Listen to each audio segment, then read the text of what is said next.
because you're mine. Hi, Scott Orland with Cinema Magazine. For all you 50 Shades fans, the end is here, and we're going to give you some insights to it. Mr. Gray himself, Jamie Dornan.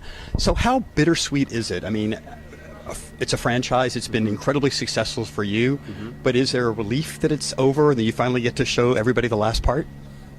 I think you're right that it is a bittersweet thing. You know, it's been an incredible journey, but every journey has to end, and you know, we feel that we've been on the same journey as the fans in a way with this, and we've been through so much, Dakota and I, and it's a hard thing because like you've got to see it as just a job, and you move on to the next job. And both Dakota and I have done lots of stuff in between, and lots of stuff coming up, and so you try to just separate it, you know, and just keep it like that's that job over. But if it's a franchise that goes on for numerous years, it does feel different. It feels like it's something bigger and more special at times. So yeah, there's a relief to sort of, for want of a better term, put it to bed.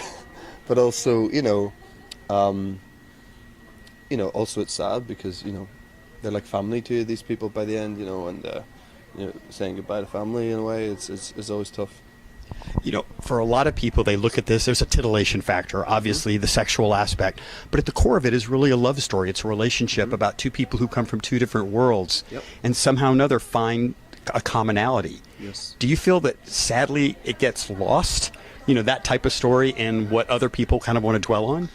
I think it does for the people who aren't fans of the books and the movies, and I think that's what the fans really struggle with as well. Like there's lots of movies that have been set in an S&M world, like, you know, hundreds, that haven't had anywhere near the impact that the 50 Shades trilogy has. So there's obviously more to it than that. There obviously is something in this love story that people are just bound to and feel very much a part of and believe, and you can't take that for granted. That's a powerful thing that Eric has created, you know.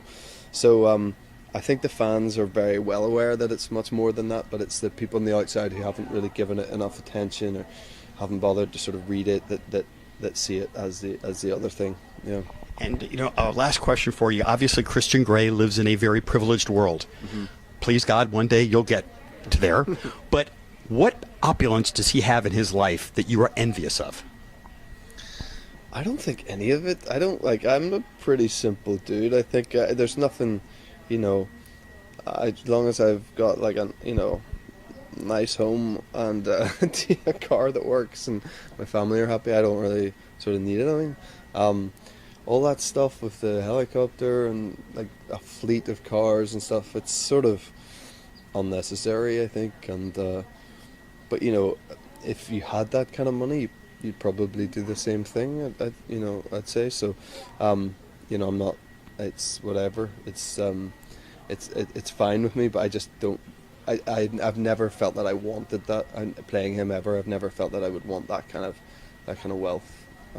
Just doesn't appeal. Well, if you ever do get it, I have a couple of credit cards that if you could make a payment on, I'd be really appreciative. Jamie Dornan, as always, thank you so much. Cheers, Scott. This is Scott Orland. Until next time. You better stop the things you do.